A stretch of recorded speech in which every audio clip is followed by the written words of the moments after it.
और इस बात की जानकारी हिंदुओं को है ही नहीं कि उन्हीं के पैसों से ऐसे कट्टर के लिए महंगे वकीलों की फौज खड़ी की जाती है। सीट की बेल्ट बांध लो चमचों, क्योंकि तुम्हारे आकाओं का एक और चिट्ठा खुलने जा रहा है।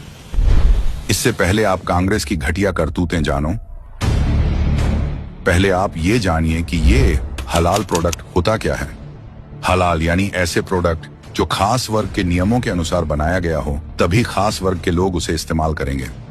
और इसी के नाम पर देश में करोड़ों रुपए की हलाल इंडस्ट्री चल रही है।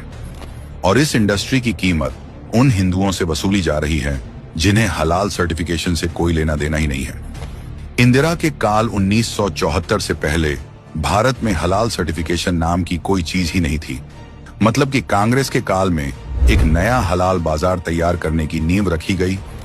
1993 तक ये सिर्फ मांस तक सीमित थी, लेकिन उसके बाद तुष्टिकरण के लिए कांग्रेस सरकारों ने और चीजों में इस्तेमाल करने की छूट दे दी।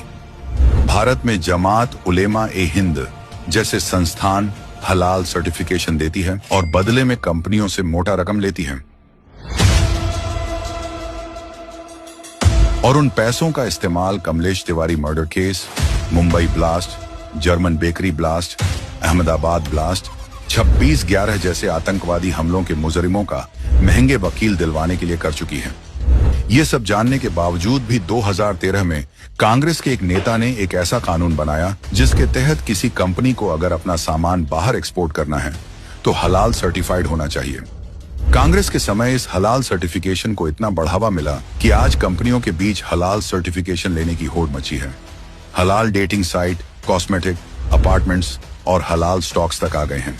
ऐसे में ये सवाल उठना तो लाजमी है कि क्या एक खास समुदाय के लिए हमारे देश की ISI और फसाई जैसे मौजूदा सरकारी प्रमाण पत्र की कोई वैल्यू नहीं रह गई है। कांग्रेसी कहते हैं देश में सबको बराबर हक मिलना चाहिए, लेकिन एक खास वर्ग के लिए वक्फ बोर्ड बना दिया, हलाल सर्टिफिकेशन का बाजार खोल दिया। और ऐसा भी नहीं है, हलाल प्रोडक्ट सिर्फ एक खास समुदाय को बेचे जाते हैं। आपको शायद अंदाजा भी नहीं है, लेकिन लाल शरबत जैसी हलाल सर्टिफाइड प्रोडक्ट खरीदने के कारण एक पत्थरबाज बाहर घूम रहा होगा। कितने ब्लास्ट के आरोपियों की कोर्ट की फीस भरी जा रही होगी। ऐसे लोगों की दुकान हमेशा चलती रहे, इसीलिए ये लोग संगठित रूप से चुनाव के समय कांग्रेस को समर्थन देने का ऐलान करते हैं। अब सवाल सिर्फ राजनीतिक नहीं, देश की सुरक्षा का है। क्या हम ऐसी पार्टी का समर्थन करें